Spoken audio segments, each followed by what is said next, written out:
Oke, teman-teman, kali ini kita akan membahas seputar pendidikan khusus profesi advokat lagi. Tapi kali ini kita akan bahas secara lengkap dan rinci. Karena kemarin ternyata masih ada yang belum paham terkait dengan kualifikasi peserta yang bisa mengikuti pendidikan khusus profesi advokat itu sebetulnya siapa aja sih yang boleh ikut PKPA.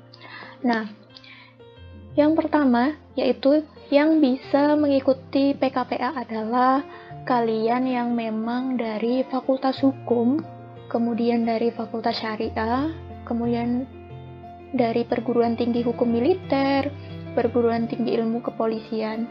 Nah, memang tidak ada syarat kamu tuh dari universitas mana, karena kemarin saya sempat ditanya apakah dari universitas X itu boleh ikut PKPA. Nah, jawabannya tentunya kamu dari universitas manapun itu tetap boleh ikut PKPA selagi kamu memang dari Fakultas Hukum, Fakultas Syariah, kemudian Perguruan Tinggi Hukum Militer, Perguruan Tinggi Ilmu Kepolisian. Jadi memang tidak ada syarat kamu dari univ mana, kemudian kamu nggak boleh ikut PKPA, tidak seperti itu ya. Lebih jelasnya, itu sarjana yang berlatar belakang pendidikan tinggi hukum, tentunya yang dibuktikan dengan ijazah sarjana hukum ya, atau ijazah pendidikan tinggi hukum lainnya dari perguruan tinggi di Indonesia yang sudah dilegalisir. Nah itu ya teman-teman. Jadi kalau misalkan masih ada yang berpikir, Kak saya dari universitas yang memang nggak terkenal ataupun yang selama ini tuh dipandang kurang baik gitu ya di masyarakat, itu nggak masalah gitu. Memang tidak ada ketentuan harus dari universitas yang favorit baru boleh mengikuti pendidikan khusus profesi advokat gitu, enggak ya. Tapi selagi kamu memang lulusan dari sarjana hukum, kamu boleh ikut PKPA.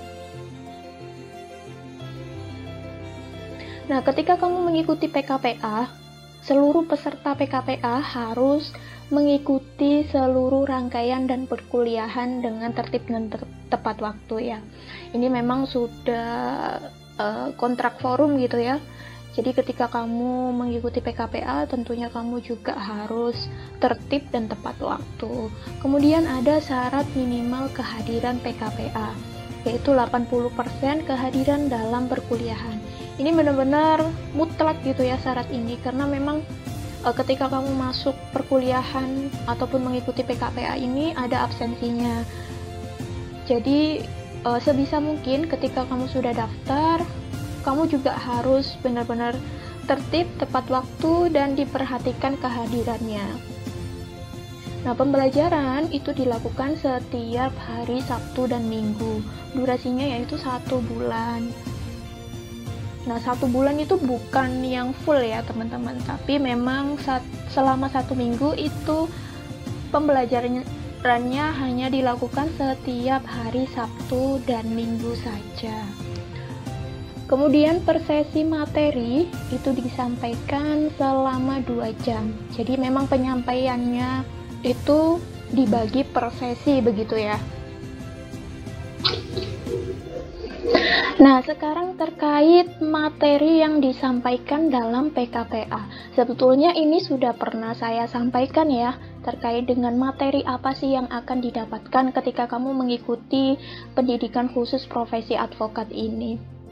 Sangat banyak sekali materi yang akan teman-teman dapatkan gitu ya. Tapi nggak perlu khawatir karena materi ini itu hanya mengulas materi-materi ketika kamu berada di S1 dulu gitu. Tapi ini akan sulit ketika teman-teman itu sudah lama lulusnya. Misalkan teman-teman tuh lulusnya udah tahun 2015 atau berapa gitu ya. Itu perlu mengulas dulu ketika sebelum teman-teman mendaftar PKPA ini. Karena biar bisa mengikuti ritmenya ketika ada pemateri yang menyampaikan materinya. Oke, di sini saya sharing berdasarkan pengalaman saya yang mengikuti pendidikan khusus profesi advokat di Universitas Surabaya ya, teman-teman. Jadi, hari pertama itu tetap ada pembukaan gitu ya. Kemudian setiap harinya ataupun setiap hari Sabtu dan Minggu itu kamu akan mendapatkan 4 kali sesi materi. Nah, seperti yang bisa teman-teman lihat gitu ya, dari hari pertama itu teman-teman langsung ya mendapatkan 4 kali sesi dalam sehari. Dari materi fungsi dan peran organisasi advokat, kemudian akan mendapatkan materi organisasi perusahaan, merger dan akuisisi, kemudian kontrak perancangan dan analisa. Dan juga yang terakhir, di sore hari teman-teman akan mendapatkan materi hukum acara PT UN. Kemudian next, di hari berikutnya, juga sama, teman-teman akan mendapatkan 4 kali sesi materi, dari pagi sampai sore ya. Jadi ketika mengikuti PKPA itu memang teman-teman harus mempersiapkan dari kesiapan diri ya, biar ketika mengikuti PKPA itu pikirannya fresh, badannya juga fresh, sehingga bisa lebih maksimal gitu dalam menerima materi yang disampaikan oleh narasumber. Nah, ini hari yang kedua, itu bisa teman-teman lihat juga di layar. Yang pertama, kita akan mendapatkan materi sistem peradilan Indonesia. Kemudian lanjut akan mendapatkan materi hukum acara pidana. Kemudian hukum acara pengadilan niaga dan juga hukum acara peradilan HAM. Ini dari pagi sampai sore. Next, hari ketiga sama, mendapatkan 4 kali sesi materi. Yang pertama kita akan mendapatkan hukum acara peradilan hubungan industrial. Ini industrial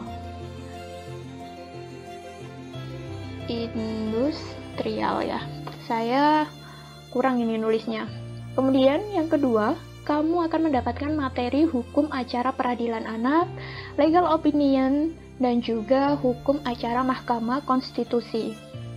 Nah, ini juga materi-materinya sebetulnya sudah pernah ya disampaikan ketika kita berada di S1 dulu gitu. Jadi ketika PKPA ini sebetulnya hanya mengulas gitu ya. Kebanyakan memang kita belajar ke hukum acaranya sih teman-teman. Kemudian next, di hari berikutnya kita mendapatkan materi hukum acara peradilan agama, kemudian argumentasi hukum, kemudian mendapatkan materi hukum acara perdata, itu mendapatkan 2 kali sesi ya, jadi di siang hari dan juga sore hari. Karena hukum acara itu memang harus benar-benar kita belajarnya itu lebih intens gitu ya daripada materi yang lainnya. Karena ini kan yang kita praktekkan di pengadilan ya, ketika kita menjadi advokat.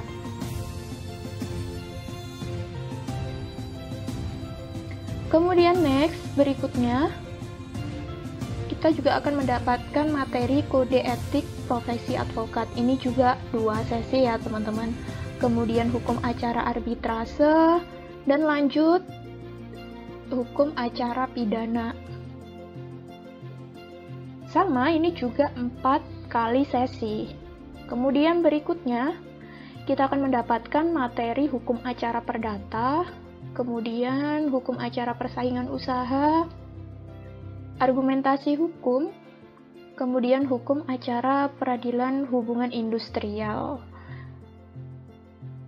Nah, sama semua, satu hari itu mendapatkan 4 kali sesi.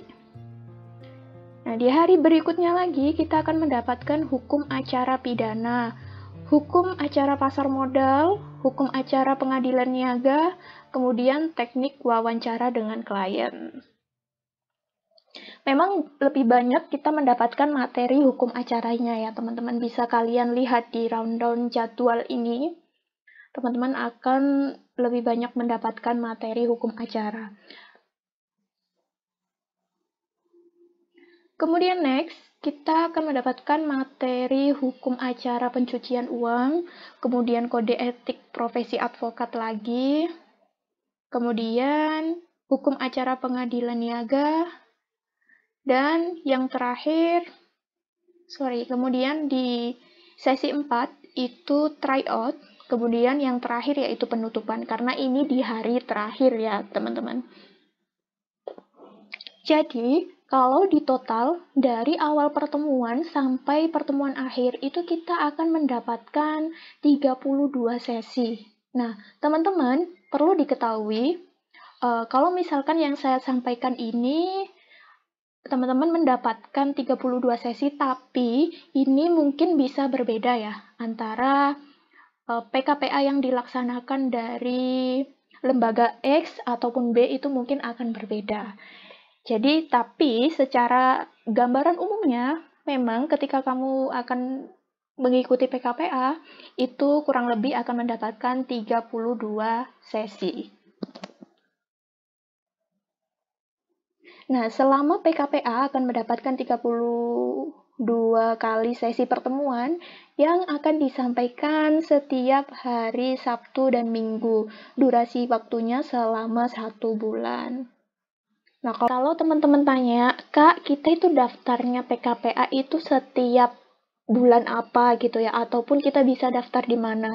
Nah, teman-teman, itu bisa ditanyakan ke pradi yang ada di kota kalian masing-masing. Gitu. Kalau misalkan teman-teman itu domisilinya di Jakarta, bisa ditanyakan ke pradi yang ada di Jakarta. Jangan sampai teman-teman nanyanya itu ke pradi yang Surabaya, terlalu jauh gitu ya.